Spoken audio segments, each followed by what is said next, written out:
నువ్వు తప్పు చేసినప్పుడు, లేక నీవు దేవుని వాక్యమునికి అవిధేయులంగా జీవించినప్పుడు, దేవుని మాటను పెడచెవిని పెట్టినప్పుడు, మొట్టమొదట దేవుడు నిన్ను వాక్యం ద్వారా గద్దిస్తాడు. నీ మనస్సాక్షి నిన్ను గద్దిస్తుంది, ఎవరో కాదు. ఎవరు గద్దిస్తారు? మనస్సాక్షి అంటే లోపల పరిశుద్ధాత్మ దేవుడు నిన్ను గద్దిస్తాడు. అమ్మా ఇది కరెక్ట్ కాదు, బా ఇది కరెక్ట్ కాదు, నువ్వు వెళ్తున్న దారి కరెక్ట్ కాదు, నువ్వు ఇలా ఉండటం కరెక్ట్ కాదు. నీ మనస్సాక్షిని గద్దిస్తుంది. నీ లోపల మనస్సాక్షిని గద్దించినప్పుడు ఎవరికి తెలుసు? బయట వాళ్ళకి తెలుసా? ఎవరికి తెలియదు? బయట వాళ్ళకి తెలుసా? గుర్తుపెట్ట, 4 గద్దింపులు ఉంటాయి. జాగ్రత్త వినండి.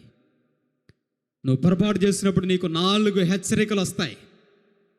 4 కాషన్స్, 4 హెచ్చరికలు, 4 గద్దింపులు వస్తాయి. మొదటిది నీ మనస్సాక్షి గద్దిస్తుంది నిన్ను. You are not correct, you are not perfect, నువ్వు కరెక్ట్గా లేవో, నువ్వు దారిలో లేవో అంటూ నీ మనస్సాక్షి నిన్ను గద్దిస్తుంది. నువ్వు దానికి లోబడాలి. మనస్సాక్షి గద్దించినప్పుడు లోబడాలి. లోబడలా. నీ మనస్సాక్షి గద్దించింది నీకు తప్ప ఎవరికి తెలియదో, నువ్వు లోబడలా. అంటే గుర్తుపెట్టుకోండి, జాగ్రత్త వినండి. దేవుడు నీకు 4 ఛాన్సులు ఇస్తాడు, నువ్వు చావటానికైనా బ్రతకటానికైనా. మొదటిది నీ మనస్సాక్షి, అదే పరిశుద్ధాత్మ దేవుని ద్వారా గద్దింపు. ఎవరు? ఇది నీకు మొదటి హెచ్చరిక. నీలో ఉన్న బలహీనతను సరి చేసుకొని దారిలో నడవటానికి, జీవితాన్ని, కుటుంబాన్ని చక్కగా కట్టుకోవడానికి నీకు వచ్చే మొట్టమొదటి హెచ్చరిక ఇది. అది నీకు తప్ప ఇంకెవరికి తెలియదు, భూమి మీద ఏ మనిషికి తెలియదు, దేవునికి నీకే తెలుసు. దేవుడు నన్ను గద్దిస్తున్నాడు అని నీకు మాత్రమే తెలుస్తుంది, నీ పక్కన వాళ్ళకి కూడా తెలియదు. ఇది మొదటి హెచ్చరిక. నీలో ఎప్పుడైతే ఒక బలహీనత ఉందో, లోపం ఉందో, దోషం ఉందో, దేవునికి వ్యతిరేకంగా జీవించావో, దేవుని వాక్యానికి లోబడలేదో, ఫస్ట్ నిన్ను గద్దించే హెచ్చరిక నీ మనస్సాక్షి. ఇది అయిపోయింది, ఫస్ట్ది అయిపోయింది. అయినా ఏం కావాలా నువ్వు? అయినా ఏం కావాలా? మనస్సాక్షిని తొక్కి పెట్టావు, పట్టించుకోవాలా, లెక్క చేయలా. ఇంకా ఇంకా అట్లాగే జీవిస్తున్నావు. 2వ హెచ్చరిక,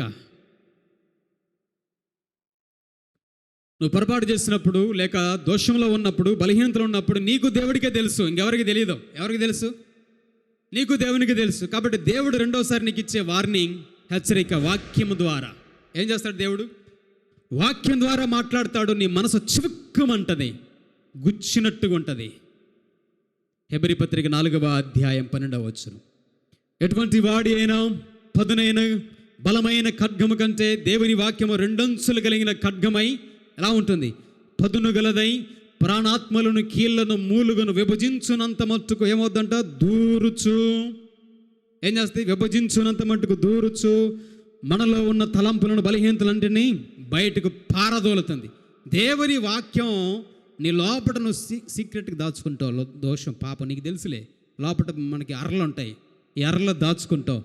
ఈ అర్రలో నువ్వు ఎంత లోపల దాచుకున్నా, నీ బుర్రలో ఎంత లోపల దాచుకున్నా, ఈ వాక్యం వింటున్నప్పుడు ఈ వాక్యం నీ లోపలికి దూసుకుపోద్ది. అంటే ఏముంది వాక్యంలో? లోపలికి దూరుచు, లోపలికి పోయి నువ్వు ఎక్కడైతే దాచుకున్నావు దాన్ని ముక్కలు చేస్తుంది. నీ మనస్సును ముక్కలు చేసినప్పుడు, అబ్బా ఈరోజు పాస్టర్ గారు నా కోసమే వాక్యం చెప్పారండి, వచ్చే ఆదివారం నుంచి చర్చికి రాను, బంద్. ఏమంటావు? వచ్చే ఆదివారం నుంచి చర్చికి రాను, ఇంకా బంద్. పాస్టర్ గారు నా కోసం వాక్యం చెప్పారు కాదు, దేవుడు నిన్నుతో మాట్లాడుతున్నాడు. కుమారుడా, కుమార్తె, సరి చేసుకో, లేకపోతే దెబ్బతింటావు, భవిష్యత్తులో అపాయం, ప్రమాదం పొంచుంది. లేకపోతే వాక్యంతో దేవుడు మాట్లాడాడు అనుకోండి, ఇక్కడ ఉండం, ఆడికి పోతాం, బయట పోయి కూర్చుంటాం, అసలు అరుగుదల చేసుకోలేకపోతాను. అమ్మో వాక్యం నా వల్ల కావట్లేదు.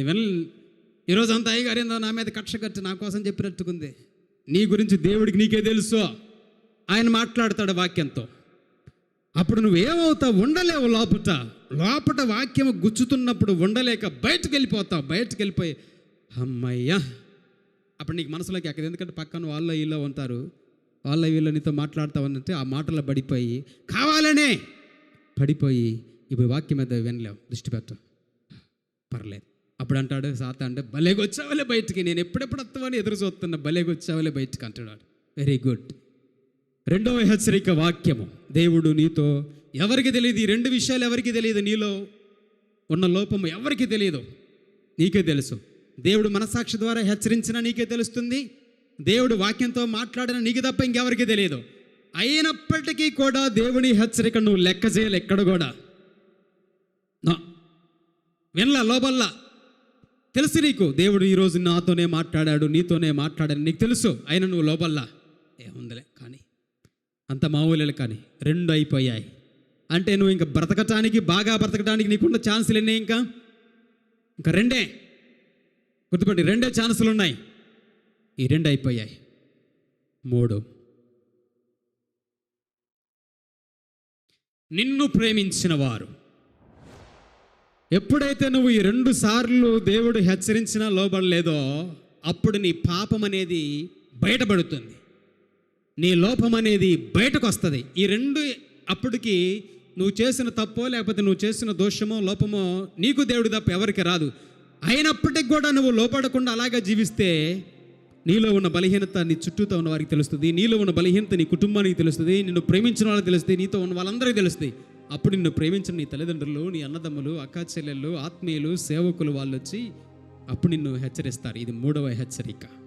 ఇలా ఉండొద్దమ్మా, ఇలా ఉండొద్దయ్యా, ఇది కరెక్ట్ కాదు, దేవుని కోపం వస్తుంది, దేవుని ఆశీర్వాదాలు నీకు దూరం అయిపోతాయి, అలా ఉండొద్దు అని నిన్ను ప్రేమించి నీ భవిష్యత్తు బాగా ఉండాలని కోరుకుని నీ ఆత్మీయులు నిన్ను 3వసారి హెచ్చరిస్తారు. 3వ హెచ్చరిక అది. ఎన్నవ హెచ్చరిక అది? ముచ్చటంగా 3వసారి హెచ్చరిస్తారు. అప్పుడన్నా ఏం కావాలా? అవును, ఆల్రెడీ మనస్సాక్షి గద్దించింది, 1 అయిపోయింది. వాక్యం ద్వారా దేవుడు గద్దించాడు, 2 అయిపోయింది. ఇప్పుడు నిన్ను ప్రేమించిన వాళ్ళు, నీ పెద్దలు, ఆత్మీయులు, బంధువులు అయిన వాళ్ళు, సన్నిహితులు, శ్రేయోభిలాషులు, నీ మేలు కోరుకునే వాళ్ళు నీ భవిష్యత్తు బాగుండాలి నిన్ను హెచ్చరిస్తారు. అది 3వ హెచ్చరిక. అయినా కూడా నువ్వు వినలా, ఏమవలా? అయినా వినలా. ఇక లాస్ట్,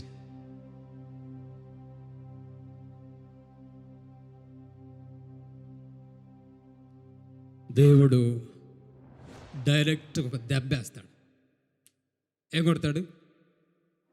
మాటలతో విననప్పుడు, గద్దింపులతో విననప్పుడు చెయ్యెత్తుతాడు. ఒక దెబ్బ కొడితే నేల మీద కూర్చుంటాం, నేల మీద పడిపోతాం. అప్పుడు ఎక్కడ ఉంటామంటే కరెక్ట్ హాస్పిటల్కి. దేవుడు దెబ్బ కొడతాడు. అప్పుడు గుర్తు చేస్తాడు, మొత్తం గుర్తు చేస్తాడు. అప్పుడు బెడ్ మీద ఉండి, నువ్వు ఎన్నోసార్లు చెప్పావయ్యా, అవునా, మా అయ్యగారు ఎన్నోసార్లు చెప్పారు, అమ్మగారు ఎన్నో చెప్పారు, వాళ్ళు ఎన్నోసార్లు చెప్పారు, మా నాన్న ఎన్నోసార్లు చెప్పారు, వినలేదు, ఇప్పుడు బుద్ధి వచ్చింది. 4వది, ప్రభువు ఆయన ప్రేమగా గద్దిస్తాడు, ఒక చిన్న ముట్టికాయ వేసి. అప్పుడన్నా వినాలి, నీకు అర్థమైద్ది. 4వది కూడా నీకు అర్థమవుద్ది. దేవుడు వచ్చిన దెబ్బ కొడతాడు, ముట్టికాయ వేస్తే. అయినా కూడా నువ్వు వింటలా. ఒక ముట్టికాయ వేసి దెబ్బ కొట్టినా కూడా నువ్వు వినకపోతే ఇంక ఈ వ్యక్తి చావుకి ఎదురు చూసినట్టే. దేనికి ఎదురు చూసినట్టు? అయిపోయింది. 4 ఛాన్సులు అయిపోయాయి, 4 హెచ్చరికలు, 4 గద్దింపులు అయిపోయాయి. మనస్సాక్షి, వాక్యము, ప్రేమించిన వాళ్ళు, ప్రభువు అందరూ అన్ని రకాలుగా నీకు చెప్పాల్సింది అంతా చెప్పారు. అయినా నువ్వు లోపల ఇక చివరికి ఇంక నీకు అవకాశం లేదు. ఇంక దేవుని మాట కూడా నువ్వు ఎప్పుడైతే వినలేదో, దేవుడు అనేకమైన గుర్తుల ద్వారా కూడా నీకు చూపించినప్పుడు, గద్దించిన, ముట్టుగా వేసిన, నువ్వు వినకపోతే లోపడకపోతే, ఇప్పటికీ కూడా నీలో ఉన్న లోపాన్ని, బలహీనత సరి చేసుకోకపోతే, ఇంకా తర్వాత మనం అందరం పాట పాడాలి. ఏంటది? పదేశులము ప్రియులారా, ఆ పురం ఇది కాదు ఇప్పుడు. ఆ తర్వాత ఎంత ఏడ్చరేక తర్వాత ఇంకేం ఉపయోగం ఉండదేగా. కాబట్టి దేవుడు ఎప్పుడు ఈ విధంగా హెచ్చరిస్తాడు, గుర్తుపెట్టుకోండి.